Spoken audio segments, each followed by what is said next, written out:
All right, let's not take up too much time. You're one of the true iconic businessmen of the last 20 years, in my opinion, being at the helm of a lot of digital leadership roles in some of the biggest companies. I'm actually smiling when you were getting introed because your backdrop looks like you're still on the campus at Google or somewhere right now. I don't know where you are, but it's making me smile. Stanford, by the way, beautiful Stanford, Connecticut. I'm at the Flow Code offsite at the end of the year. Well, thank you for doing this. I'm going to let you know, we started a little late and you've got the offsite, so not going to hold you. You know, given that you've sat at the helm of AOL, we're a super top executive at Google. You've been through this journey of Web 1, Web 2, and now going into Web 3. You know, I really have always felt that you have been a unique guy that I've always admired, not only because you've been at the forefront and been very capable, but also I think you're very well liked by the people that actually interact with you. And so you live the kind warrior, you know, honey empire stuff that I care about. So I want to give you those roses and I want everybody to know that truth. So I think your perspectives are going to be powerful. So I'm going to let you rant here. What, you know, when you think back on looking back at 2022 from a business lens, but feel free to add to that. What's your take? You know, Gary, three things. One is I think we moved from the pandemic to the team-demic. One of the things we say at Flow Code is our product is the team and the team is the product. So right now we're a company that we're basically have no rules on whether we're hybrid or in the office, but because we focus so much on trying to build a great team to build a great product, I've noticed like our team is probably 50 to 70% back in the office now. And I think just that simple focus on moving to a team-demic where we focus in on team has been huge. The second thing I think is, you know, you and I have lived through these cycles before and we've been in the business for about the same amount of time, is I think 2022 will go down as one of the best years to actually invest in things, even though it looked like the world blew up. I think this reminds me a lot of the dot-com bubble and the financial crisis, which is everybody who ran away this year will be outstripped by the people who decided to stick with it and stay involved. And I think like I'm super excited about Web3. I think like the decentralization of data and dollars is going to be like this year will probably end up looking back. Looks like there's a lot of issues right now, but it's probably the biggest year for the kickoff. It's to your point, because you were really in it and I was in Jersey, but I was in it because I had a .com in that era. So I was paying attention, you know. I mean, look, it's the stuff that I was putting out all year. 97% of this stuff was gold rush, and that's why it's getting beat up. But no question, whether it's NFTs or other blockchain technology, like the 2-3% is going to be the Amazon, AOL, PayPals of that era because they didn't die and they were talented and they were good. It's just hard, you know, for a lot of people who are watching right now that are in NFT land and see their NFTs down 80, 90%, they weren't there they didn't own pets.com stock that they paid $113 for that was 3 cents. Totally. So it's all new for a lot of people because back then to buy stock in the late 90s, early 2000s, you had to like kind of be of a certain wealth. You had to kind of like know it. Here, everybody learned and was able to do it decentralized, which speaks to the capacity of the opportunity. Totally. And Gary, I think the other thing is like at the world level right now that there's trillions of dollars and trillions of pieces of data that are stuck on, you know, 6 or 7 platforms in the world. And I think that what you just talked about with NFTs is you can say, you know, whatever happened this year with NFTs and crypto and blockchain and those things, but the reality is that force is too powerful to stop. And I think there's a renaissance period that the internet felt like the renaissance. I think the real renaissance is actually starting, you know, now. And the one thing I think you've been really good at, Gary, over the years is one of the books I've read this year. I read about 30 books this year, but the one that stands out probably the most is a book by 3 McKinsey consultants that studied, you know, how to success. They studied 2,600 companies, and out of the 2,600, there were basically 200 that hit all their goals and 2,400 that didn't. And the main characteristic difference between the 2,400 and the 200 were how fast people adapted resources and strategies and how much they did. The 2,400 companies only moved about 1% of their resources into new areas when they came up with the strategy of where the world's going. And the 200 companies that were really successful moved between like 10 and 40% of their resources. So the last thing for this year is like, are you bold enough as a leader to actually move to this? A lot of stuff that you've been doing and you've done at VaynerMedia and VaynerX, you've been doing it for years and gotten ahead of the market. But I think one of the things I'm doing at Flow Code is, we have a very differentiated offline strategy that helps people get their first party data and first party commerce done. Is even at our company, we've been a little bit ahead of the curve, but can we jam 35% of our resources and time into the new areas of the world? And that's what I'm spending this offsite at with our team right now is we have to be bold enough to keep making bold decisions, because the market, I think, is going to change dramatically in 2023. I love it, brother. Listen, I wish we had more time. I adore you. Really quick, I'm going to sneak one more second. The AI chat, the chat GPT, has this hit your radar yet? The, open AI, like this chatbot it feels for a lot of people the first time they're really seeing AI instead of the bubblegum and tape of the hype. Any thoughts, or have you not had the time because you're so busy? I said this at work the other day. Biggest change I've seen since the start of the internet or the iPhone is, I think this is like the internet is a horse, and chat GPT is like going to a Tesla. I mean, I think it's the largest single change that's going to affect. It's the first thing that I've seen that I'm like, oh, Google needs to pay attention to this. 100%. First thing. There's going to be a lot of deplatforming. Yep. Love you, brother. We'll talk soon. Happy holidays. Thanks, Tim. All right, next up, we're going to bring Olga Osmankina-Jones, who's from Reckitt.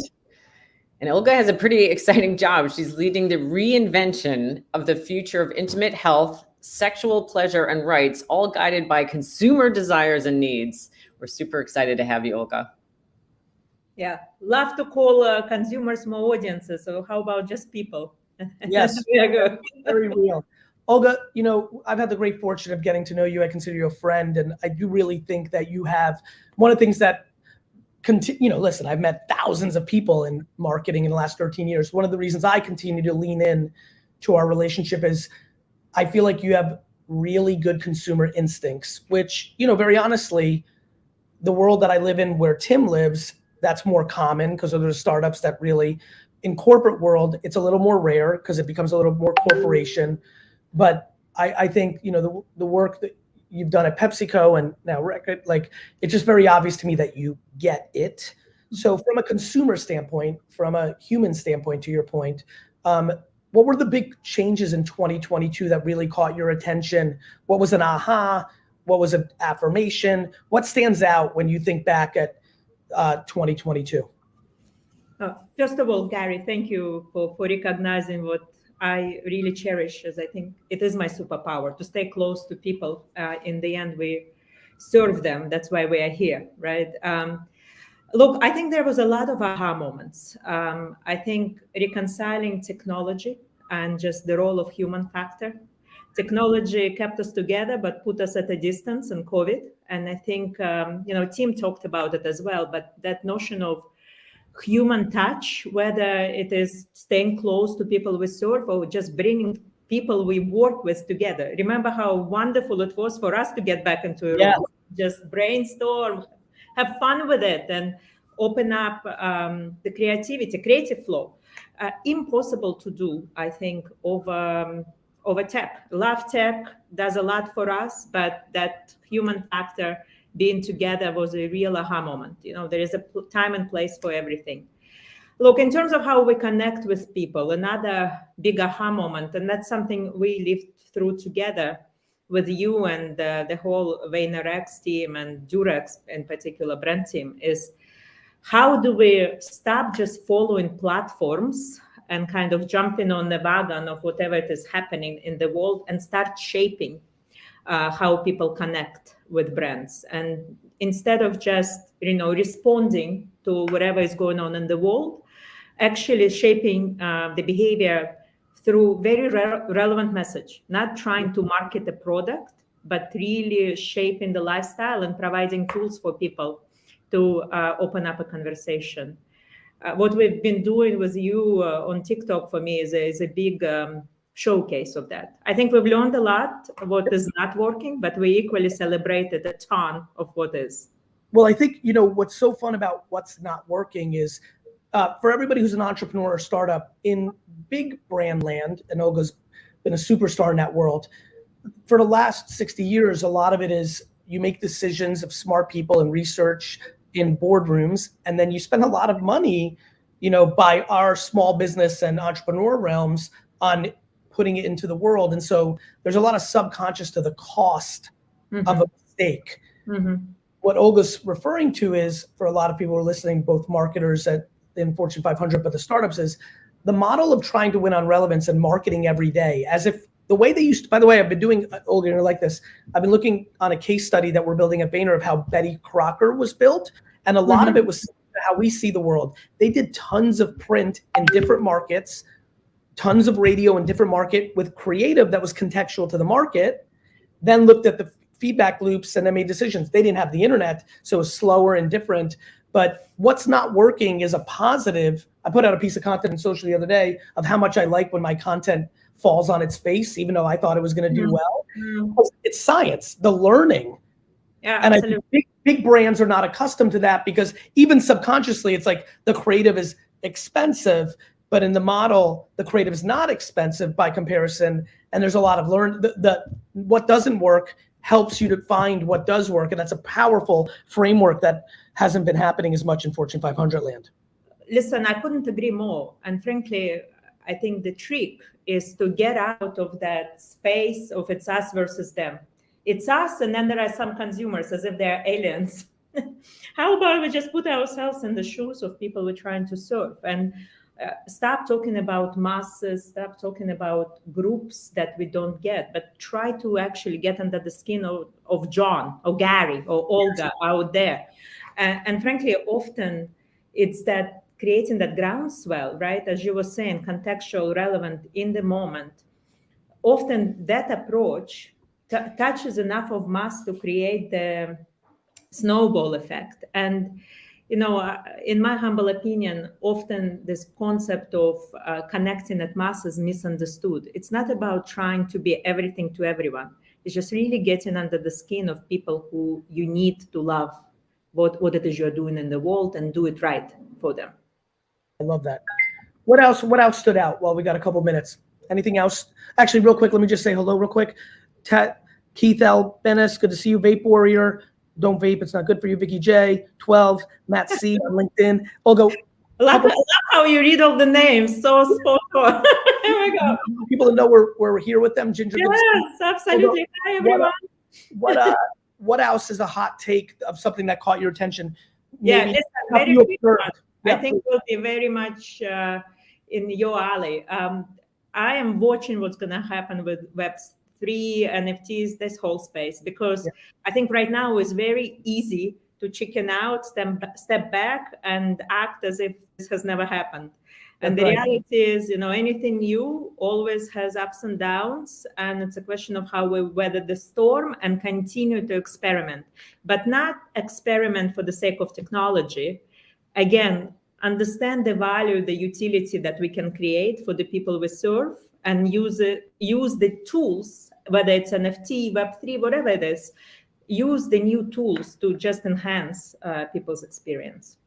I think that's right. I mean, I remember the internet search engines, the internet stock prices, even people forget, but iPhone apps, there was tons of articles. There's always FUD. They're like, oh, the apps are not doing as well. The BlackBerry was more than fine. Like, it's just always up. This was so spectacular because there was fraud. There was way too much hysteria. You know, people heard what they wanted to. Every day I was putting out 99% is going to zero, 97% is going to zero. People heard what they wanted to. It's easy to be afraid. Yeah, it happens. But nonetheless, thank you. Happy holidays. Adore you. We'll talk soon. I'll see you soon. Adore you more. Talk soon. Ciao. Thanks, Olga. All right, next up, we've got Jessica Williams from Coinbase. Jessica leads brand and marketing partnerships and experiential. She's calling in live from LA. She's focuses on all things Web3 at Coinbase. And before she joined Coinbase 2 years ago, she held a whole slew of different roles at Visa. Thanks for joining us, Jess. Hey, Gary. It's great to see you, Jess. How are things? Thank you. Things are great. I'm actually in San Diego, not LA, but you know, same for those outside of here. Yeah, same shit for us East Coasters. It's nice and it's cold out here. It's actually cold here too. But yes, you know. Look, this set up nicely. Both Tim and Olga touched on this. I think you know, you're sitting front row, one of the biggest companies in the space. You know, what's the, boy, oh boy, 2022 is going to be a year that you speak to your great grandkids about in heaven, about that was a wild professional year, the ups, the downs, the lefts and rights. So would love to get a sense of where you take this. Yes, absolutely. Also hard to concentrate while the hearing is going on with SBF, but is that happening right now? Yeah. Yes. The Slack channel's gone off. I think 2022 is going to be the year that we learned how to do smaller planning cycles. So no longer do year-long plans work. You got to plan in quarterly cycles, monthly cycles. And as Tim said, be really flexible with your resources and your budgets to shift where it's most needed. I think we saw that we had full plans baked out in 2022, and each month, each quarter, those got blown up and we had to start again. And I think it builds a real muscle with your teams internally to be able to sort of reset and refocus, shift your resources, not worry about what you got hired to do or what you were best at last year, but then to really go where the business is going and go where the business is needed. I love that.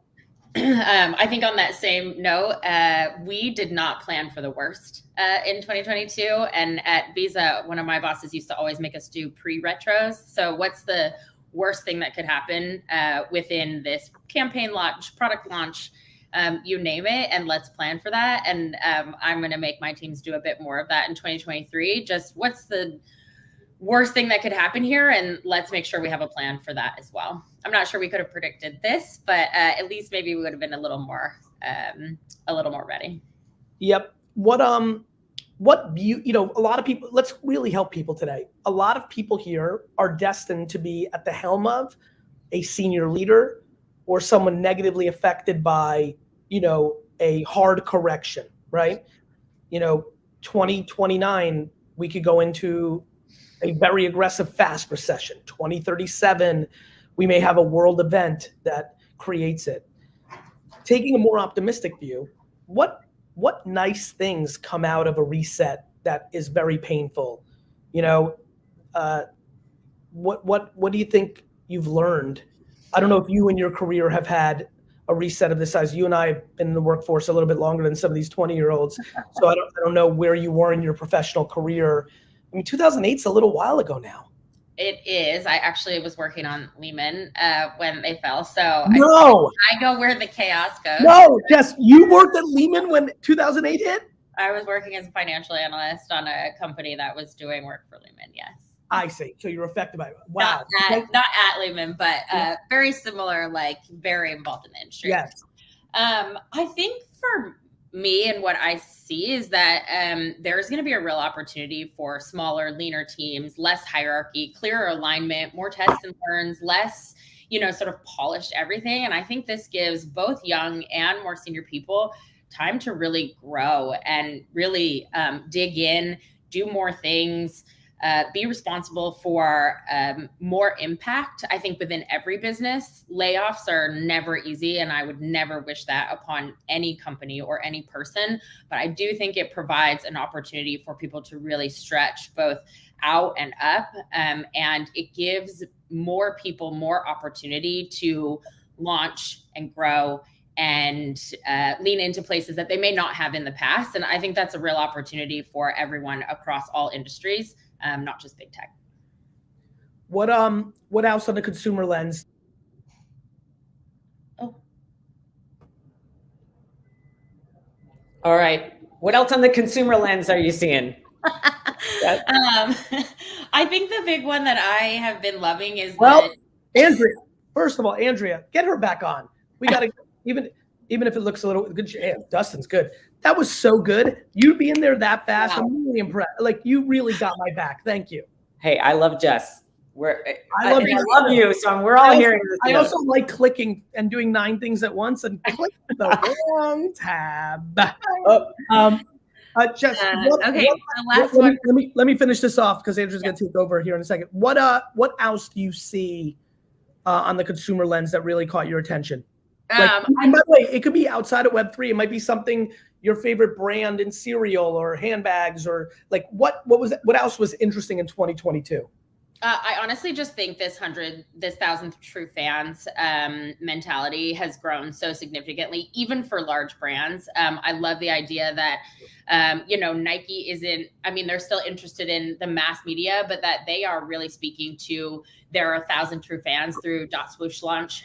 Same thing with Starbucks. Like, they are obviously looking for everyone, but really focused on their true fans who are going to launch with them on Odyssey. I think we're going to see more and more of that, where you don't necessarily need every single person. You really need those people who are most vocal, most interested, and who are going to do the thing that you want them to do. I also feel like decentralized everything is exciting to me. Not the same sort of powers in the hands of, you know, 10 or 20 big companies, but that we're seeing everyone proliferate across so many different mediums and brands and access points, that we're going to see smaller businesses really rise to the top, because they're going to be able to find these niches where decentralization comes first. I love it. I love it. Well, listen, one last question for me personally. We've had there's a lot of people here who go to business events, do event marketing. You and I have had the luxury of like intersecting a little bit on that. I'd love to get your observations on that space. There's a lot of B2B people that listen to this and watch this. What is the value of, when you look back in 2022, of in-person events in the looming next decade of metaverse? Like, what do you think happens there? What's the good? What could be better? What are your thoughts? I think that we will continue to thrive on in-person events. I don't think there's anything that comes over in real life relationships that are built at events. I do think we need to make them more accessible to everyone, so that it doesn't only lay in the hands of the few. However, what I've come to realize is that you don't need the massive party or the biggest experiential. What you need to do is provide a good experience with the right people in the room. And that is all that truly matters. And so I feel like a real focus on the quality of the people and the experience. And that doesn't have to be a full experiential, but it could just be a really engaging brunch with a fun, you know, like at Red Bull did at Art Basel, where, you know, they brought a bunch of creators together and doodled on a car. It was fun, it was engaging, and it brought the right people in the room to have a really meaningful conversation that I think can never be replaced. And I encourage folks to create those experiences where folks come and they feel when they left that a large impact on their future could be made. I love that. Thank you. Happy holidays. Great spending time with you this year. Looking forward to more. Thanks, Gary, so much for having me.